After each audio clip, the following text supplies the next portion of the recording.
12. ročník postupové pěvecké soutěže Zpěváčci Podluží se již tradičně konal v kulturním domě ve Starém Podvorově. Malí zpěváci a zpěvačky regionu Podluží předvedli, co se naučili na pódiu před publikem a porotou. Pro mnohé z nich to byla úplně první zkušenost.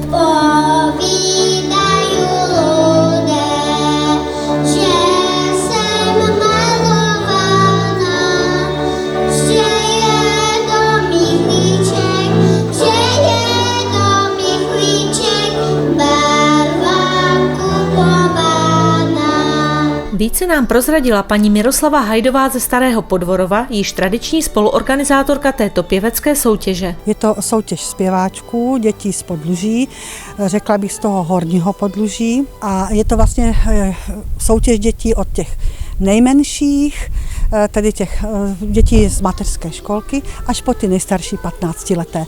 15 let je vlastně věk, kdy se ukončí tato soutěž, že už do ní vstoupit nemůže. Tak tady jsou vlastně 3 kategorie, takže můžeme věkově, jak jsou ty kategorie rozdělené? První kategorie právě ty děti do té mateřské školky, je to do 6 let, druhá kategorie je od 6 do 10 let a třetí je od 10 do 15 let.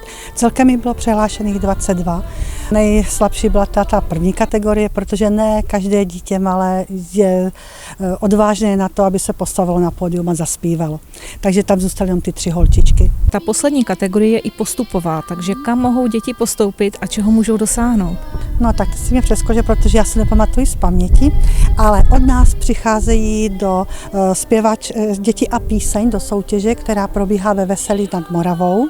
A tam se potom scházejí vlastně všechny regiony tady toho Slovácka a zase se vybírají děti, které postupují do takzvaného moravskoslezského kola, které probíhá v Rožnově pod Radhoštěm.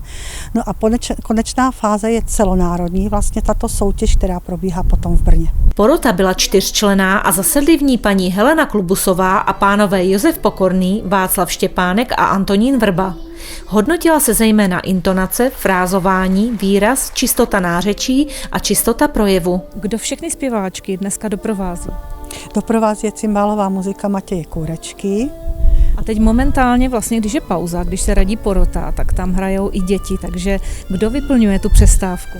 Tak letos vyplňuje tu přestávku dětská cymbálová muzika Chrůsti, kteří přijeli z Bzence. Jeden z našich muzikantů je vedoucím této cymbálové muziky, tak si je přivedl, aby vyplnili tu mezeru.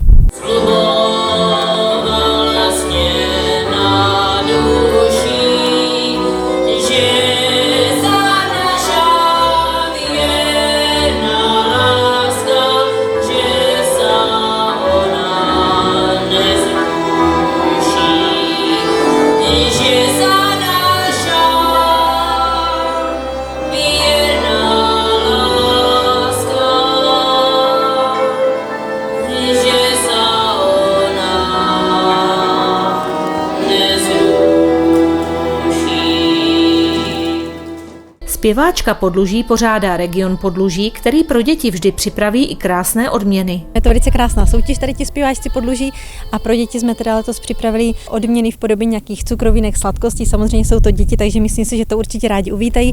Potom samozřejmě také každé dítko dostane na památku pamětní list, aby si vlastně mohlo doma třeba v pokojičku vystavit na památku nebo za pár let se na to podívat, kde vlastně bylo a čeho se účastnilo. A samozřejmě potom vítěze čekají skleněné plakety.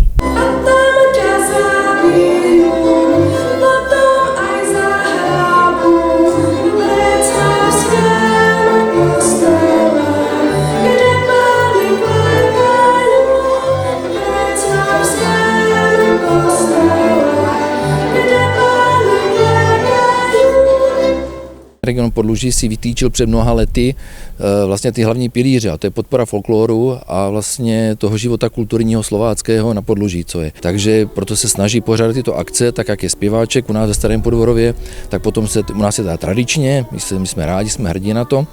A samozřejmě chceme, jako ty ostatní soutěže jsou potom jakoby putovní, je to vlastně přehlídka souborů, i verbířů a tak dále. Takže ten folklor je potřeba udržovat, nehledě na to, že třeba u nás ve Starém Podvorově máme i půjčovnu krojů, která vlastně je v podstatě v Pernamenci jako regionu Podluží. U nás to zastřešují naši, jakoby, dal by se říct, že naše kulturní komise, která to má na starosti. Děvčata jsou šikovné a lidi samozřejmě, pokud budou potřebovat některé, nemáme třeba úplně kompletní kroje, ale máme třeba jenom součástky krojové, které jsou jako třeba nedostatkové, tak se můžou na ně obrátit a tu půjčovnu a nějakým způsobem si zapůjčit.